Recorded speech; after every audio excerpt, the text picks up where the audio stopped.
and that miracle appeared in London town.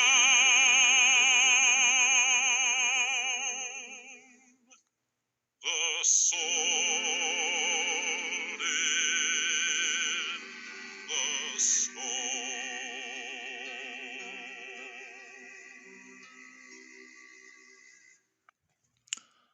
All right, let's get the context. Genesis 27:38.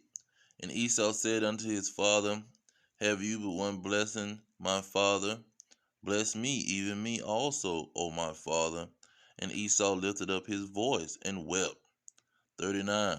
And Isaac his father answered and said unto him, Behold, thy dwelling shall be the fatness of the earth, and of the dew of heaven from above. Verse 40. And by thy sword shall thy live, and by thy sword shall thy live, and shall serve thy brother. And it shall come to pass, when you shall have the dominion or rulership, that you shall break his yoke from off thy neck.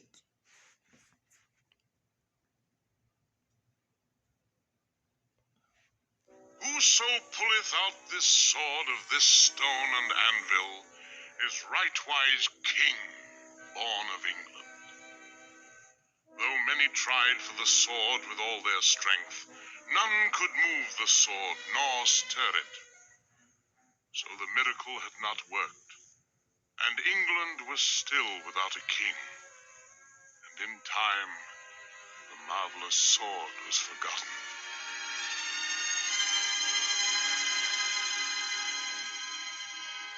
This was a dark age, without law and without order.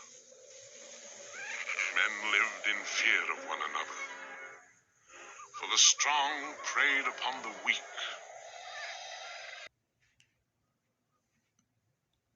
Genesis 25:23.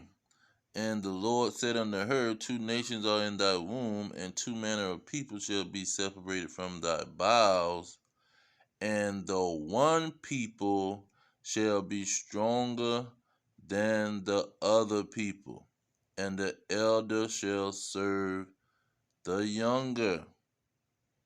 See,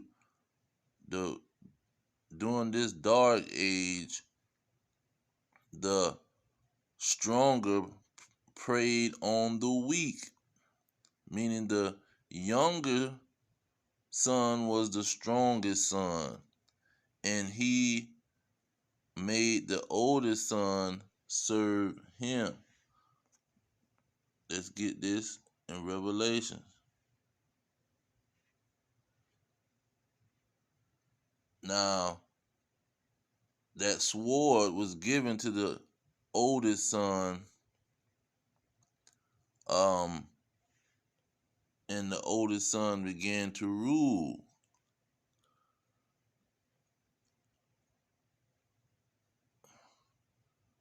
But let's get, when was he able to rule?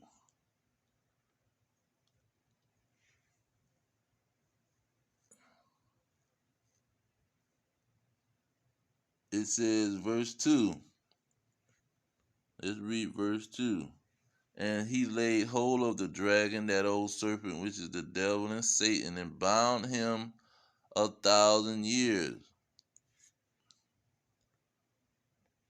and cast him into the bottomless pit, and shut it up, and set a seal upon him, that he should deceive the nations no more, till the 1,000 years should be fulfilled, and after that he must be loosed for a little season.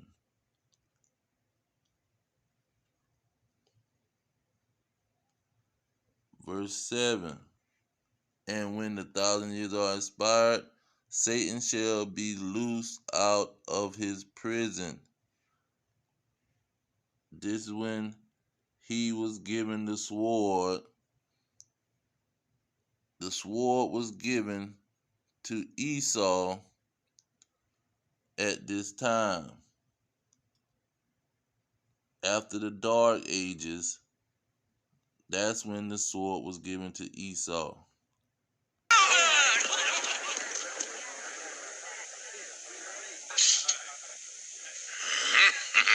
All right, boy.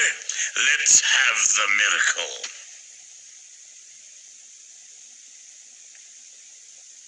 Now, wait a minute. Anyone can pull it once it's been pulled. You go to it, Kay. Give it all you got. Put your big head into it. She might say, I tell you, one side this. Hold on, that's not fair. I say we let the boy try it. That's what I say. Give the boy a chance. Go ahead, son.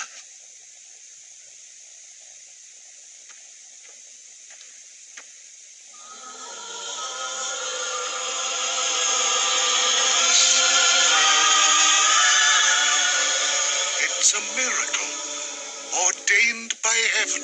This boy is our king. Well, by Jove. What's the lad's name? What? I mean Arthur. Hail, King Arthur! Hail, King Arthur! Long live the king!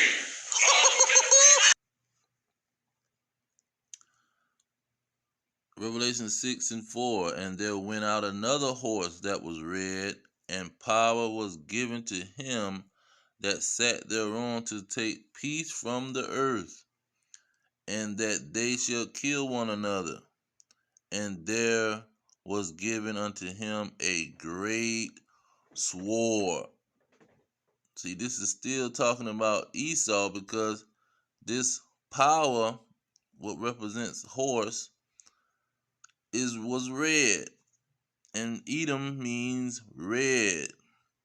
And the nation of Edom, according to Malachi chapter 1 verse 4, was the border of wickedness.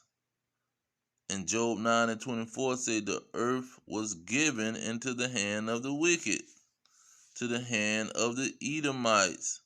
It say, and power was given to him that sat thereon to take peace from the earth, that they should kill one another, and there was given him a great sword. Once Esau received that sword, then he could break the yoke off of his brothers. Jacob, he could break the yoke that his brother Jacob had on him off of his neck, because Jacob was stronger than Esau. Esau couldn't defeat Jacob without this great sword. Esau needed this great sword so he can have the dominion, the rulership, so he can rule. So this great sword gave Esau the power to rule over Jacob. This great sword was a blessing from the Most High. Let's get that in Romans. This is what Romans 13 is all about. It says, verse 1, let every soul be subject to the higher powers, for there is no power but of God. The powers that be are ordained of God. See, Esau is in power. He's the ruler because it's been ordained of God. Verse 4, it say, for he is the minister of God to thee for good, but if thou do that which is evil, be afraid, for he beareth not the sword in vain. See, Esau beareth the sword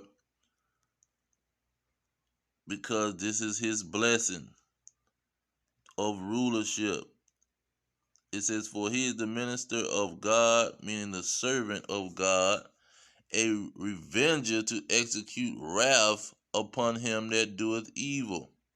See, he was given this sword because Jacob had done evil, and he received his blessing to be a revenger to to give revenge to Jacob for his evil, and to minister to Jacob in when he's good. But if he is evil, then he was gonna be the sword to put on Jacob. Let me get it real quick.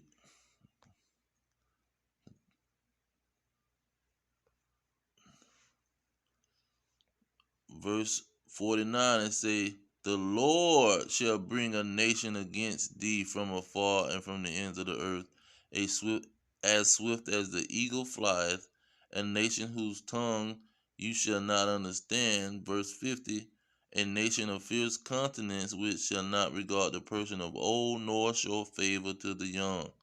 See, this is Esau. His nation was going to be the sword of the Lord that was going to come against Jacob when they disobeyed. Look at verse 15. This set the foundation. But if you come, but if it, but it shall come to pass, if you will not listen unto the voice of the Lord your God, to observe to do all his commandments and his statutes which I command you this day, all these curses shall come upon you and overtake you. And that him sending the nation of Edom is the curse that overcame Jacob. It's the punishment. Look at verse 44. It says, he shall lend to you, and you shall not lend to him. He shall be the head, and you shall be the tail. He shall rule over you. Your brother Esau, he shall rule over you. 48, therefore shall you serve your enemies, which the Lord shall send against you. So Esau was going to be the enemy of Jacob. In hunger and in thirst and in nakedness and in want of all things, and he, Esau, shall put a yoke of iron upon thy neck until he have destroyed thee, meaning taken thee out of rulership. See, made you to serve him. See, this is how Esau was given the blessing. It was ordained of God, and plus God gave him the great sword to maintain his rulership. Bombs, planes, missiles, tanks, biological warfare, any kind of weapon that he could use, the Lord supplied him with this to maintain his rulership.